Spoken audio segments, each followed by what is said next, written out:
La información que les presentaré a continuación será un tema poco común, algo que los dejará sorprendidos y hará listos del miedo. ¿Sabía usted que la NASA falsifica las fotografías de la Tierra y del resto de los planetas del sistema solar? Y esto lo hace para ocultar que todos ellos son huecos, con aperturas polares, y con un sol interno. Esto lo voy a demostrar con el siguiente reportaje gráfico. La NASA los oculta porque dicen que son mucho más inteligentes que nosotros. Ellos nos advierten que estamos mal utilizando la energía. El almirante Richard Evelyn Byrd, gran canciller de la Orden de Lafayette y de la Cruz del Mérito, secretario perpetuo de la Academia Federal de la Marina Americana y de las Ciencias. Según las afirmaciones de un artículo de Jim Brown de la revista Nostra N425 de la semana del 29 de junio al 4 de julio de 1980, el almirante Byrd habría vivido una aventura extraordinaria en los glaciales del Polo Norte. Byrd, acompañado de 3 personas, iban caminando horas sobre el hielo, escalando los picos de hielo. De pronto, de una cumbre, descubrieron un espectáculo inolvidable. Un valle estrecho y profundo cubierto de una vegetación abundante y aparentemente iluminada por un sol caliente permanente.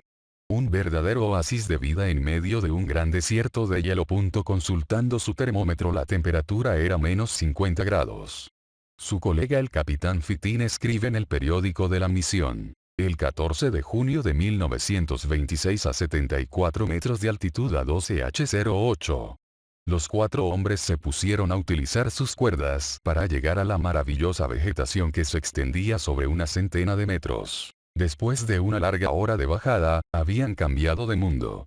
Una vegetación abundante. El calor suave, el termómetro indicaba 19,8 grados, los obliga a quitar sus trajes de exploradores polares.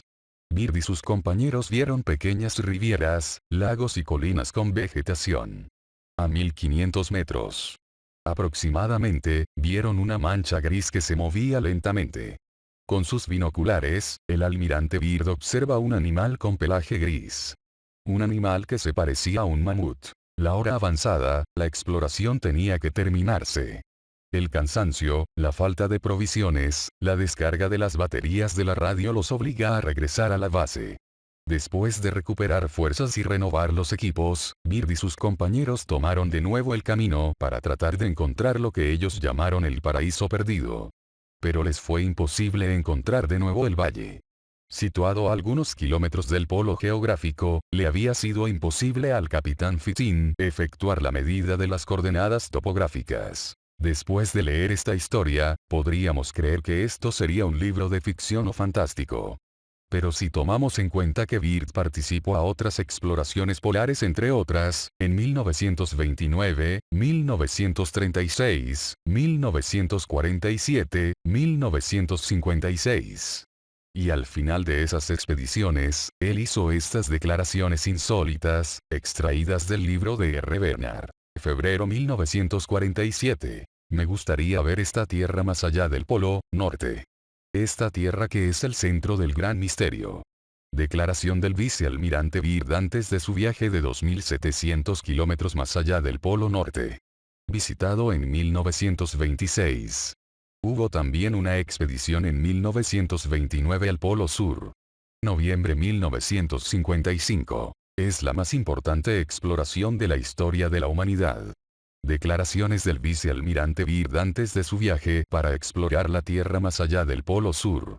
Enero 1956. El 13 de enero, los miembros de la expedición americana hicieron un vuelo de 4.300 kilómetros desde la base de McMurdo Sound, situada a 640 kilómetros al oeste del Polo Sur, y penetra en una tierra sobre una distancia de 3.700 kilómetros más allá del polo. Mensaje radio que provenía de la expedición antártica de Byrd confirmado por la prensa americana del 5 de febrero de 1956. Marzo 1956. La actual misión de exploración ha abierto un nuevo y vasto territorio. Declaración de Byrd del 13 de marzo de 1956 a su regreso del Polo Sur.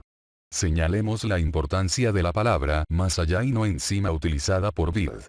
Si Byrd había volado encima del polo norte y sur, en dirección de los inmensos territorios congelados que se extienden según la geografía clásica del otro lado del polo, sería difícil de comprender por qué el vicealmirante Byrd habría calificado estos territorios de gran misterio.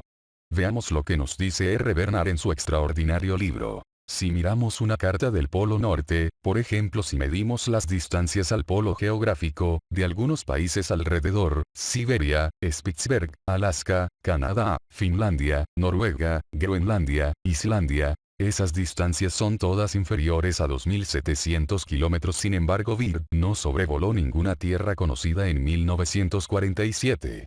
Él dijo que había pasado más allá del polo a 2.700 kilómetros, después fue obligado a regresar, ya que la reserva de carburante de su avión disminuía. Y como su avión avanzaba más allá del polo, aparecieron regiones libres de hielo, con lagos y con montañas cubiertas de árboles, y también un animal que se parecía a un mamut prehistórico. Todo esto fue escrito por los tripulantes del avión y después del breve anuncio basado sobre el diálogo radio de Byrd publicado en la prensa americana, toda publicidad posterior fue suprimida por el gobierno para el que Byrd trabajaba, y que tenía razones políticas y militares evidentes para esconder este descubrimiento. La única manera de comprender las declaraciones enigmáticas de Byrd, nos dice R. Bernard, es de alejarse de la teoría oficial sobre la formación de la Tierra y de aceptar una nueva teoría, que mostraría que las extremidades árticas y antárticas no son convexas, como una naranja, sino cóncavas, como una manzana. R. Bernard continúa su explicación. Byrd entró simplemente en los huecos polares, que penetran al interior hueco de la Tierra, ahí donde existe un clima tropical y donde se desarrolla una vida vegetal, animal y humana que nos es desconocida actualmente y que los gobiernos nos esconden, ya que ellos saben que de ahí salen ciertos ovnis, probando que la civilización desarrollada por esa gente del interior de la Tierra supera grandemente nuestras capacidades tecnológicas, y que no tenemos ningún interés a tratar de afrontarlos. Según R. Bernard, Ray Palmer, redactor de la revista Flying Saucers Platillos Voladores, en un artículo del año 1959 sobre la teoría de la Tierra hueca se relata: muchos lectores creen que los vuelos aéreos comerciales pasan continuamente encima del polo hacia el otro lado de nuestro planeta. Esto no es verdad, no es así, aunque los oficiales de las aerolíneas aseguran que sí pasan. ¿Por qué no es verdad? Porque ellos hacen maniobras de pilotaje que eliminan automáticamente todo vuelo en línea directa más allá del polo. Examinando los trayectos de vuelos sobre las regiones polares, nos damos cuenta que esos trayectos evitan siempre el polo o pasan al lado, pero no pasan sobre él jamás. A principios de 1970, la Administración del Servicio de Ciencia del Medio Ambiente, ESA, perteneciente al Departamento de Comercio de los Estados Unidos, proporcionó a la prensa unas fotografías del Polo Norte tomadas por el satélite ESA-7 el 23 de noviembre de 1968. Una de las fotografías mostraba el Polo Norte cubierto por la acostumbrada capa de nubes. La otra, que mostraba la misma zona sin nubes, revelaba un inmenso agujero donde hubiera debido estar el polo.